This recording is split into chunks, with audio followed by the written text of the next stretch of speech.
El abuso infantil es un tema que no es nada sencillo, y menos cuando nos invade la abrumadora cifra que México se encuentra en los 3 primeros lugares de abuso sexual infantil en contra de niños y niñas, y que ello surge dentro del seno familiar, lamentablemente, aunque también se da en escuelas y en lugares, en centros recreativos, se puede dar en cualquier lado.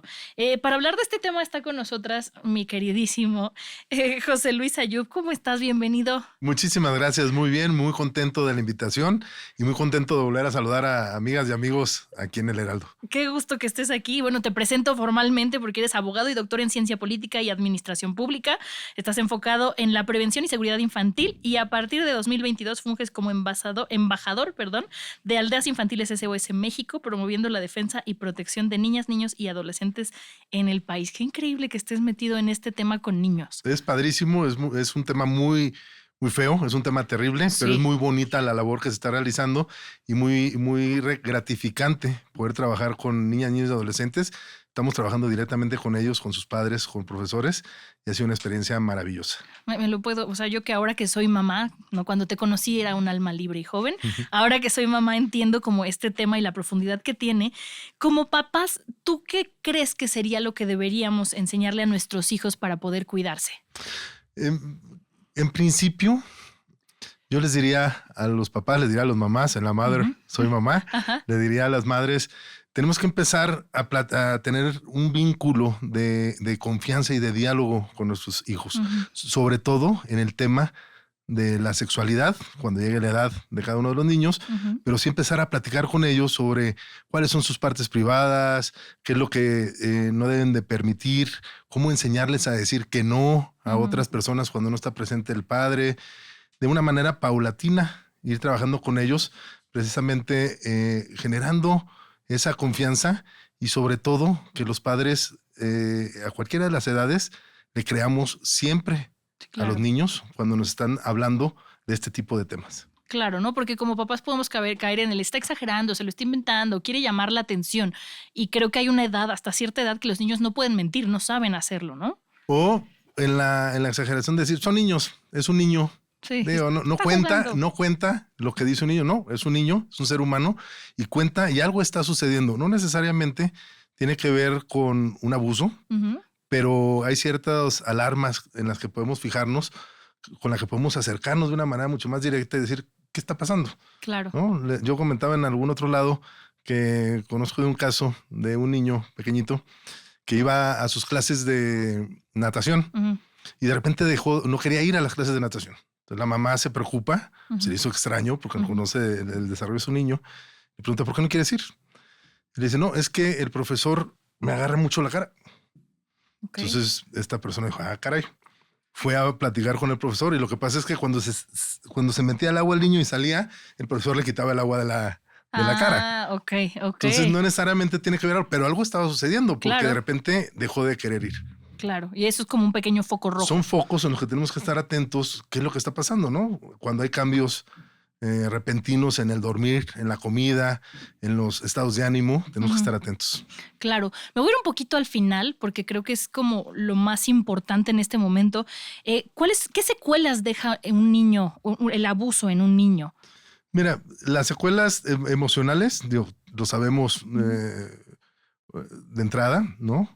Pero la autoestima Ujú. de un niño, de una niña con algún abuso, que no necesariamente estamos hablando aquí de abuso sexual, puede ser un abuso psicológico, un abuso físico. Mm. Estos tipos de abuso dejan una secuela psicológica, Claro. precisamente en los niños donde su autoestima se ve muy disminuida y les genera una dificultad para poder relacionarse con otras personas y dependiendo del grado de profundidad que tenga esta violencia en el niño, puede llegar también a reproducir conductas sexuales Ujú. no normales Ujú. por parte del niño. Claro, porque está aprendiendo a hacer cosas que antes no sabía hacer, ¿no? Que Sí, no está en su edad, en su naturaleza, en su desarrollo. totalmente. Okey. Y como padres o como familiares, porque no solamente las mamás o los papás, los tutores, los abuelos, ¿cómo podemos detectar, un posible abusador en nuestro círculo social? Mira, es complejo porque los delincuentes, los malhechores, los perpetradores, ¿no? Que les estamos hablando a ellos para que no se acerquen a nuestros niños, pues no traen marcado un tag, ¿no? Un tag aquí, ten cuidado conmigo, ¿no? Pero hay ciertos comportamientos que podemos identificar. Hay ocasiones en las que un adulto tiene una preferencia mucho mayor cuando llega a una reunión y en lugar de ir a saludar a los adultos, se va y saluda a los niños, ¿no? Cuando tiene esa fijación, esa insistencia por permanecer a solas con los niños, también es un llamado de atención, ¿no? Si tenemos a una persona que generalmente no está, no, yo me quedo, yo lo cuido, etcétera.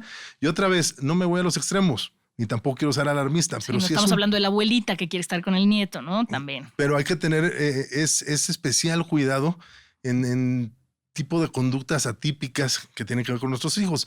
Y por el otro lado, ¿sí? También escuchar, ver y sentir a nuestros hijos cuando están haciendo ese rechazo a algunas personas, que también de ahí podemos ver de una manera muy, muy clara cuando un niño no quiere. El caso que les decía ahorita no fue un caso de abuso, pero algo estaba sucediendo. Entonces, cuando le decimos a un niño, a una niña, acompáñanos, vamos a ir a visitar a fulanito de tal, y dice, no quiero ir, o vemos un cambio en su actitud, algo está pasando. Habría que sentarnos, dialogar y ver qué es lo que está sucediendo. Claro.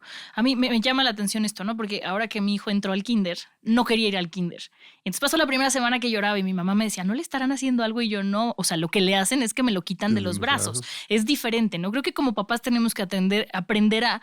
Cada hijo, cada niño tiene un lenguaje y es diferente y necesita una atención diferente. Por eso creo que el que esté a cargo del niño puede entender mejor este tipo de conductas que comentas. Totalmente de acuerdo. Y esa es parte del vínculo que se debe generar con los padres, este vínculo de confianza, este vínculo de comunicación y para poder identificar qué es lo que está pasando con nuestros hijos.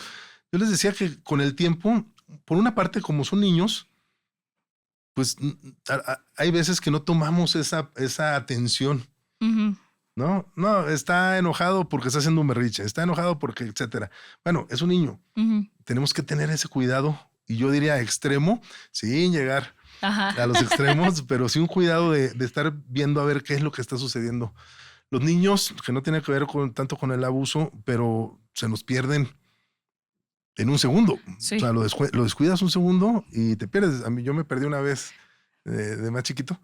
Me perdí. Y sí, fue un parpadear cuando agarras monte, como decimos en el pueblo. Agarras monte y te pierdes. Entonces, esto mismo sucede en este tipo de situaciones. En un segundo puede generarse una situación. Pasan muchas cosas. Ahorita que hablabas de la confianza, creo que es importante que nos platiques o nos expliques un poco cómo podemos hablar de este tema con nuestros hijos, porque a veces como papás, cuando pasan cosas que ponen en riesgo a nuestro clan, entramos en alerta y es como, no, ¿qué pasó? Y creo que eso justo le hace daño al niño. Totalmente. Una de las recomendaciones es cuando toquemos estos temas con niñas, niños, que no lo hagamos de una manera de golpe. Y que no lo hagamos de una manera alarmista. Tenemos que sonar y platicar con ellos como algo natural.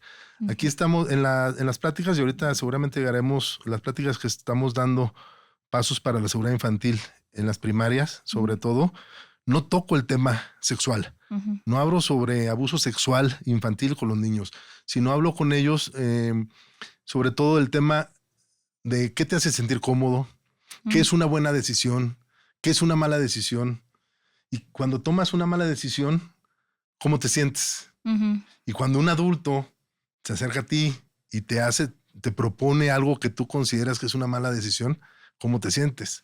No, pues me siento muy mal, Y de ahí lo vas llevando a la parte, precisamente, si el padre considera que debería ser, ya hablar de la parte sexual con los niños, pues hay partes privadas de tu cuerpo que nadie debe tocar, ¿no? Sin mi supervisión, ¿no?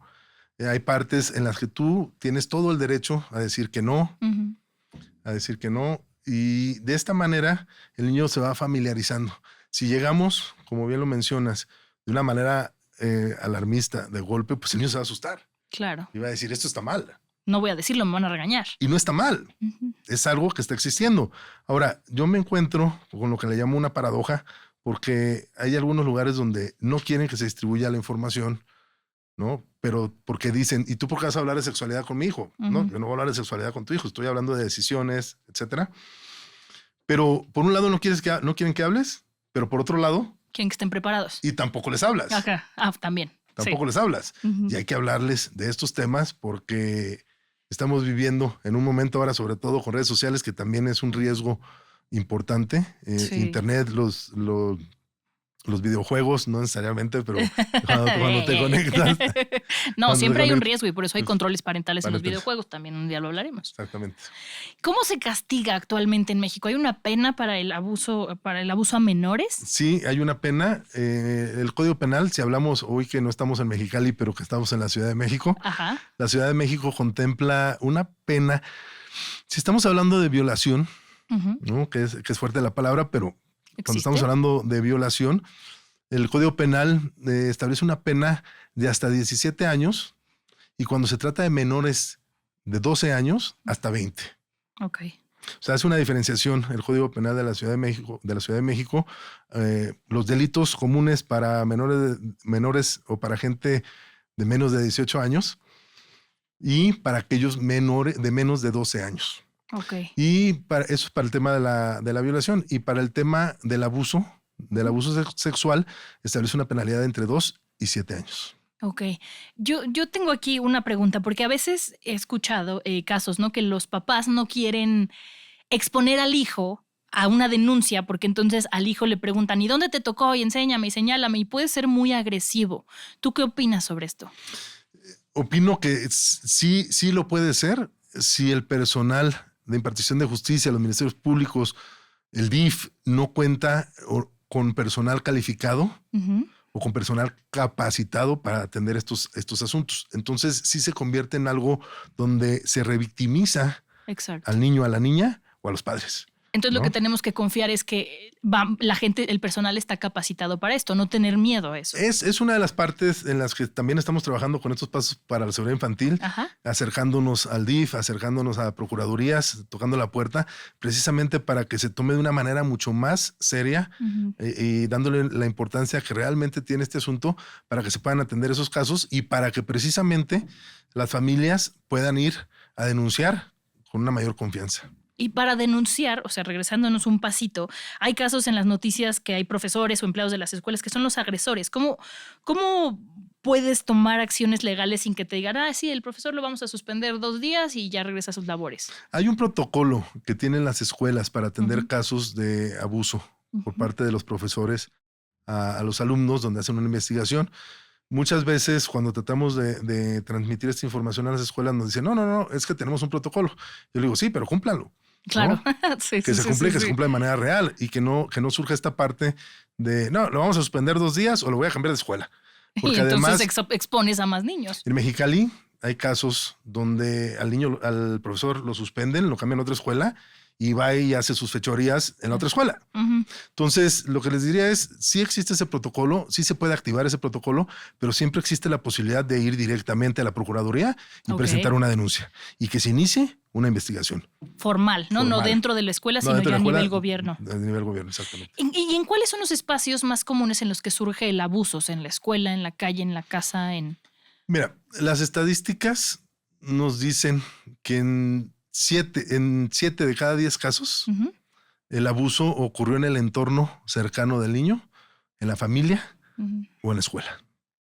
Entonces, que es donde está el 90% del tiempo, ¿no? Sí, y además es donde están precisamente las personas a las que los niños ven como autoridad, a los niños niños tienen confianza, y es donde precisamente el perpetrador se aprovecha de estas situaciones y realiza estos actos. Ok, entonces, en caso de que veamos un comportamiento raro, podemos empezar a ver la gente que lo cuida en los lugares cercanos, luego pensar si en el parque, pero bueno, en el parque no lo deja solo. Bueno, yo no, como dices, se desaparece, se va para el monte muy rápido. Sí, hay que tener mucho cuidado. Y otra vez, ¿no? Seguramente sexto o séptimo sentido que tienen las madres, ¿no? La mía lo tiene. Sí, es ¿no? cierto, sí es cierto. Que todavía lo tiene, ¿no? Y pues precisamente acercarse a la escuela, conocer a los profesores, conocer a la directora, conocer a los papás de los hijos de mis amigos, y vas dándote una sensación de cómo está la situación. Claro. Y entonces, por ejemplo, como papá, si alguien se encuentra en esta situación, va a la Procuraduría y dice, quiero denunciar un caso de abuso sexual infantil, así tal cual, y se empieza la carpeta de investigación. Hay que llevar algún documento, algún papel. En el folleto que repartimos, Ajá. sí es de preferencia. A ver, se puede ir a denunciar, se puede pedir asesoría en las procuradurías del DIF. Okay. Hay unas procuradurías de atención a los niños en el DIF, donde te dan orientación, y la denuncia formal penal la realizas en la Procuraduría de Justicia del Estado o de la Ciudad de México. Y aquí les pongo abajo elementos de utilidad para acompañar a la denuncia de una declaración de la víctima, testigos, videos, correos electrónicos, mensajes de texto, etcétera. Todo aquello que podamos reunir como prueba. Y es muy importante pues, la declaración precisamente de la víctima, ¿no? De la víctima. Ahorita que hablamos de la víctima que vendría a ser el menor, creo que, tú también, estamos de la misma edad. Crecimos en un tiempo en el que era como, dale un beso a tu tía, no quiero, no, dáselo, no seas grosero. Y eso está cambiando ahorita, como mamás, como mamá joven ahorita, ¿cómo debo reaccionar si mi hijo no quiere darle un beso a X persona? ¿Se le debe obligar? ¿No se le debe obligar? Debe respetar, ¿no? Lo que el niño quiere. Esto, desde mi punto de vista y de mi experiencia, tendríamos que respetarlo completamente. Siempre. Completamente. Es una discusión interesante porque cuando hablo de este tema con varias personas me dicen, no, espérame, si yo les iba dando besos en la boca a mi abuelito, a mi abuelita y a mi tía y a mi mamá, y tengo amigos que tal le dan beso a su mamá en la boca, hola, y digo, ay Dios, de mi vida. Sí. Ahora, es una parte, ¿no? Pero también hay que considerar que tu niño, tu niña, tú eres autoridad, su padre, ¿no? Tú te besas, te das un beso con él, te das un beso con su tío y lo ve normal, porque tú le estás diciendo que es normal. Claro.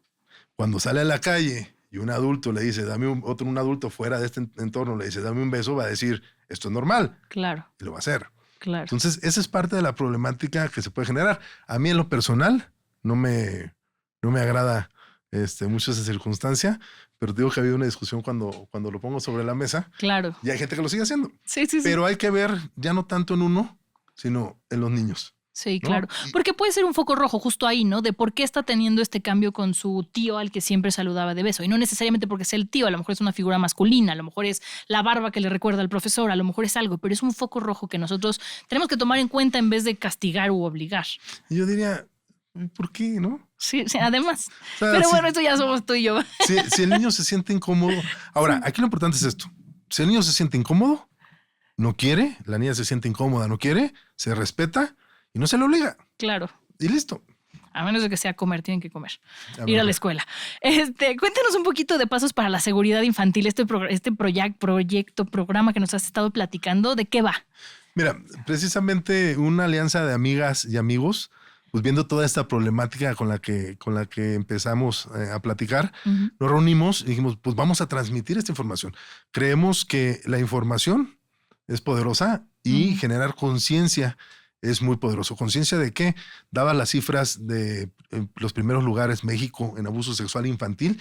Precisamente lo pongo aquí en el folleto abuso infantil para no ampliar esta parte sexual, pero realmente la OCDE considera a México como el primer lugar en abuso sexual infantil. Entonces, con estos datos terribles, decidimos generar conciencia y informar precisamente a los niños. Entonces, hicimos un folleto que viene dividido en 4 partes. La primera parte son temas de prevención, donde platicamos con el niño le lleva el folleto a su papá. Y escribe lo que aprendió. Y escribe lo que aprendió. Y ahí le va diciendo el niño, créenos siempre, habla conmigo, enséñame a decir que no. En la parte de detección le decimos a los papás, estén atentos a los comportamientos de los niños, si cambian, a los cambios repentinos de ánimo, al miedo inusual, lo que ya hablamos, miedo inusual de ir con una persona, de darle un beso a una persona, de acercarse, cambios en la rutina de dormir, de comer, que mencionabas ahorita, pues algo puede estar sucediendo, y signos físicos de violencia. Entonces, presentamos esta información, la estamos difundiendo en escuelas, principalmente en grados de primaria. Estamos hablando también con profesores, con padres de familia cuando hay la oportunidad y distribuyéndolo en todos lados. Estamos en medios de comunicación, como medios de comunicación comprometidos, como ustedes, como su podcast, en La Mother, Soy Mamá. Muchas gracias. Y difundiéndolo repartiéndolo también en casas y haciéndolo llegar a todas las personas que se puedan. Estamos convencidos que con una persona que se logre prevenir que tenga un abuso, ya cumplimos con el objetivo. Rompes una cadena que podría seguir. ¿Qué respuesta han tenido con este proyecto, con este programa? Los niños, ¿cómo reaccionan? Ya nos contaste de uno que te preguntó tu altura, ¿no? Que esa es la cosa, mantener a los niños con esa inocencia. Pero ¿cómo reaccionan ante esto? Mira, los niños de una manera increíble. Yo estoy maravillado. Yo no tengo hijos. Ajá. Y no había tenido contacto así tan directo con niños ahora como que estoy yendo a la escuela y ha sido maravilloso. Tienen una capacidad de aprendizaje y de enseñarte impresionante. Son muy receptivos, entienden bien de lo que se está platicando, no necesariamente de la parte del abuso, pero lo que se trata del compromiso, lo que se trata de las decisiones buenas, de las decisiones malas. Sí, muchas veces son niños, no entienden y claro que entienden todo y a veces hasta mejor que nosotros porque ponen más atención. Sí, no, es impresionante. Por ese lado, muy bien, en la calle, con los medios de comunicación, periódico, radio, televisión han sido muy receptivos. A través de eso hemos logrado un contacto o estamos logrando contactos con las autoridades precisamente para hablar del tema. Y por otro lado, en esta parte de denuncia del folleto, donde hablamos pusimos los números de Mexicali para apoyo y asistencia en el DIF y para denuncia penal en la Fiscalía General del Estado, sí nos encontramos con una problemática importante porque no hay personal capacitado para recibirlo, ¿no? Inclusive yo te diría que en ocasiones que en las primeras, tardé primero 2 semanas para que me contestara. Y cuando me contestaron, me colgaron. Cuando les dije, oye, quiero poner una denuncia sobre abuso sexual infantil, necesito información, hasta que logré sacar estos números. Entonces, no es que haya falta de interés, yo creo que hay falta de capacitación y otra vez de concientización de que es un tema muy, muy importante, muy, muy delicado y que debemos atenderlo. Entonces, ese ha sido un obstáculo que estamos trabajando con ello. Estoy viendo a las autoridades de una manera abierta como para poder colaborar y poder mejorar esta situación. Y la otra parte que hemos encontrado es la parte que ya platicamos de la paradoja, ¿no? Que por un lado, no quiero que les hablen, no quiero que hablen de esto a mis hijos, pero tampoco vas y les dices a tus hijos de qué se trata el asunto. Entonces, yo creo que también una parte de agresión hacia los niños es mantenerlos en la desinformación. Ignorar no desaparece el problema. Exactamente. No, totalmente. José Luis, muchísimas gracias por esto que nos estás contando. Antes de despedirte, me gustaría que nos dijeras cómo podemos contribuir como sociedad al proyecto Pasos para la Seguridad Infantil. Pueden contribuir primero difundiendo esta información, difundiendo en redes sociales, difundiendo el podcast, ahora que salga dándole like. Digo, nos reímos, compartan, comenten. Esto hace que se genere conciencia y que lleguen a las personas que tienen que llegar. Otra, nos pueden contactar en nuestras redes sociales, ahorita se las comparto, y podemos hacer una reunión para platicar en las escuelas de los niños, en las escuelas de sus hijos, sobre este tema que hemos estado desarrollando durante el podcast. Ahorita estamos trabajando especialmente en Mexicali.